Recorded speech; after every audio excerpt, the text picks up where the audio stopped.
ચૈતર વસાવા 28 ઓગસ્ટે પણ નહીં છૂટે।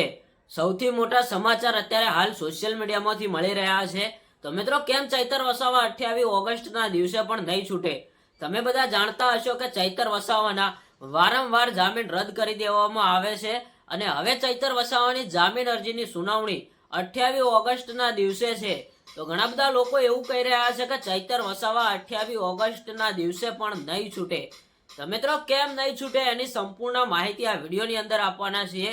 તો વિડીયોમાં એન્ડ સુધી બન્યા રહેજો। અને જો આપણી આ યુટ્યુબ ચેનલ ઉપર નવા આવો છો તો ચેનલને એક લાઇક, શેર અને સબસ્ક્રાઇબર કરી દેજો।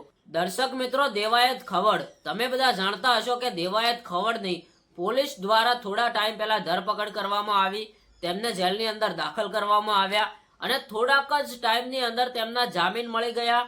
દેવાયત ખવડના તો જામીન મળ્યા, પણ એમના સાથે બીજા 7 લોકોના પણ જામીન મળી ગયા।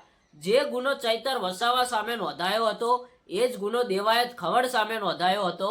તો ચૈતર વસાવાને જામીન કેમ નથી મળતા? દેવાયત ખવડને થોડાક જ ટાઈમમાં અને થોડાક જ કલાકોની અંદર જામીન મળી ગયા, તેની સાથે 7 લોકો પણ જેલની બહાર આવી ગયા। તો ચૈતર વસાવાને કેમ જામીન નથી મળતા?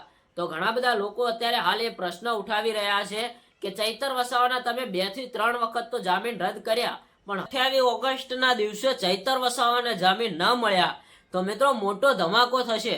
લોકો એવું કહી રહ્યા છે કે તમે વારંવારની જેમ આ વખતે પણ કોઈક જાતનું ગતકડું ના ઊભા કરતા કે ચૈતર વસાવાનો ટાઈમ પૂરો થઈ ગયો કે આ પ્રોબ્લેમ આવ્યો કે જામીન બદલો, પણ આ વખતે તો ચૈતર વસાવાના જામીન મળવા જ પડે એવું અત્યારે હાલ આદિવાસી સમાજના લોકો અને અન્ય સમાજના લોકો કહી રહ્યા છે।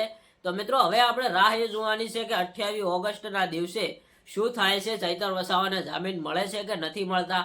મારા કહેવા પ્રમાણે તો મિત્રો આ વખતે ચૈતર વસાવાને જામીન જરૂરથી મળશે। તમારું શું કહેવું છે એ કોમેન્ટમાં બતાવજો। આજના માટે આ માહિતી, મળીએ એક નવા વિડીયો સાથે।